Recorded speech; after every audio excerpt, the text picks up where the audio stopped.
ब्रह्मचर्य की रक्षा के लिए खुद का जीवन अंत कर दिया। प्रस्तुत है स्टॉप सावधान मरने से पहले मौत पुस्तक का एपिसोड 3। दूसरे गुणों की संबंध में शायद कभी कभी अपवाद मार्ग का सेवन करके भी यानी कि एक्सेप्शन का मार्ग लेकर भी गुण की रक्षा की जा सकती है। जैसे उदाहरण के लिए अहिंसा व्रत लिया हुआ हो लेकिन गुरु भगवंत को विहार में निर्दोष पानी नहीं मिला तो किसी के पास करवा कर भी एक बार ग्रहण कर लेंगे। इससे उनका अहिंसा का गुण या महाव्रत टूटेगा नहीं, परंतु ब्रह्मचर्य ऐसा गुण है जिसमें वासना की शांति के लिए अपवाद स्वरूप भी भोग का मार्ग नहीं लिया जा सकता। यानी मान लेते हैं किसी साधु को वासना के भाव जगे हो तो इसमें कोई ऐसा एक्सेप्शन नहीं है कि चलो एक बार भोग लेते हैं।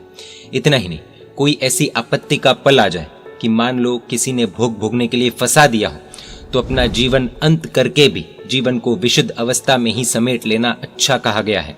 ऐसे अनेक रोमांचक प्रसंग इतिहास में बने हैं। आइए दो ऐसी घटनाएं देखते हैं। एक नगर था, वहां सुदर्शन नामक सेठ रहता था। उसके दो पुत्र जय सुंदर और सोमदत्त थे। दोनों का विवाह जयवर्धन सेठ की दो बेटियां सोमश्री और विजयश्री के साथ हुआ। दोनों घर जमाई बनकर रहने लगे। ऐसे में एक दिन अपने पिता सुदर्शन सेठ की गंभीर बीमारी के समाचार मिलते ही जय सुंदर और सोमदत्त ससुराल के घर से ताबड़तोड़ निकले, परंतु दुर्भाग्य से घर पहुंचने से पहले ही पिताजी की मृत्यु हो गई। इससे दोनों बेटों को भारी आघात लगा। कुछ दिनों तक उन्होंने बहुत विलाप किया। उन्हें ऐसे असार संसार के प्रति एवं भोग सुखों से नफरत पैदा हुई। संयोग से उसी समय कोई ज्ञानी गुरु भगवंत उस नगर में पधारे। दोनों पुत्रों ने दीक्षा देने का आग्रह किया। ज्ञानी गुरु भगवंत ने कहा, दीक्षा तो दे दूं, परंतु तुम दोनों को स्त्री की ओर से भारी उपद्रव होगा, यानी कि स्त्री द्वारा कष्ट आएगा। तुम उससे पार उतर पाओगे? दोनों ने कहा, गुरुदेव आपके आशीष से हम निश्चित ही उन उपद्रवों से पार पा लेंगे। और शुभ मुहूर्त में दोनों भाइयों की दीक्षा हो गई। दोनों सत्वशाली बने, महाज्ञानी बने। अपने गुरु की आज्ञा से एक बार जय सुंदर मुनि विहार करते करते अपनी संसारी अवस्था के ससुराल के नगर आए और गोचरी के लिए उनके घर जा पहुंचे। काम वासना से पीड़ित अपनी संसारी पत्नी उसी महीने गर्भवती बन चुकी थी। अपना पाप न पकड़ा जाए इसके लिए पति साधु के सामने भोग करने की याचना की, भारी गिड़गिड़ाहट की। मुनि ने बहुत समझाया, फिर भी जब वो नहीं मानी तब मुनि ने अपना रास्ता तय कर लिया। इस बारे में विचार करने का समय मांगकर उसके घर से निकल गए और अन्यत्र किसी शून्य घर में जाकर फांसी लगा ली। ब्रह्मलीन हो मुनि 12वें देवलोक में देवात्मा हुए। ऐसे सुसाइड करो तो दुर्गति ही होती है ऐसा कहा जाता है, लेकिन यही जिन शासन के अनेकांतवाद की खूबसूरती है कि अपने ब्रह्मचर्य की रक्षा के लिए, अपने शील की रक्षा के लिए अपनी जान दे देना, वो भी आत्मा के कल्याण का कारण बन जाता है। किसी भी तरह सोमश्री पकड़ी गई। उस पर मुनि हत्या का आरोप लगाकर माता पिता ने उसे घर से निकाल दिया। वो भटकती भटकती ही मृत्यु को पाई। छोटी बहन विजयश्री भी उसके पीछे पीछे घर से निकल गई। कहीं रास्ते में उसे उसके संसारी पति सोमदत्त मुनि मिल गए। उन्हें देखते ही काम वासना की आग में जलने लगी। उसने मुनि के समक्ष काम याचना की, रोने लगी। मुनि ने बहुत समझाया पर वो नहीं मानी। मुनि ने भी अपनी दीक्षा के समय गुरु के द्वारा कहे गए शब्द याद किए, स्त्री की तरफ से कोई भयंकर उपद्रव होगा। अब क्या करे? मुनि ने आसपास नजर दौड़ाई। कुछ ही दूर गिद्धों के झुंड यहाँ वहां पड़े मुर्दों को नोच रहे थे। मुनि ने अनुमान लगाया कि इसी जगह पर कोई ताजा युद्ध हुआ लगता है। चलो मैं उन्हीं मुर्दों के बीच जाकर अनशन करके सो जाऊं और इस तरह ब्रह्मचर्य खंडन के घोर पाप से मेरी आत्मा को बचा लूं। युक्ति से मुनि उस स्थान पर पहुंच गए और मुर्दों के बीच सो गए। दूसरे ही पल गिद्ध उनकी काया पर टूट पड़े। मृत्यु को प्राप्त कर वो मुनि अनुत्तर विमान में देव बने। धन्य है उन मुनि भगवंतों को, धन्य है उन ब्रह्मचर्य के अखंडित पालकों को। पहले व्यक्ति गंदे वीडियोस देखता है और खुद के शरीर के साथ खेलता है। छोटी छोटी उम्र के बच्चे भी ये कर रहे हैं, लड़के लड़कियां दोनों कर रहे हैं। धीरे धीरे पोर्नोग्राफी देखने में ज्यादा समय बिताते हैं और अब तो एक्सेस इतना आसान हो गया है कि हर कोई, छोटे बच्चे भी रात के अंधेरे में राक्षस बन जाते हैं। धीरे धीरे इतना एक्सट्रीम हो जाता है कि उन्हें अब खुद के साथ नहीं किसी और के साथ, यानी कि लड़के को लड़की के साथ, लड़की को लड़के के साथ करने का मन होता है। इसी चक्कर में मासूम बच्चे अपनी पवित्रता खो बैठते हैं। जो चीज शादी के बाद करनी थी वो चीज शादी से पहले कर बैठते हैं।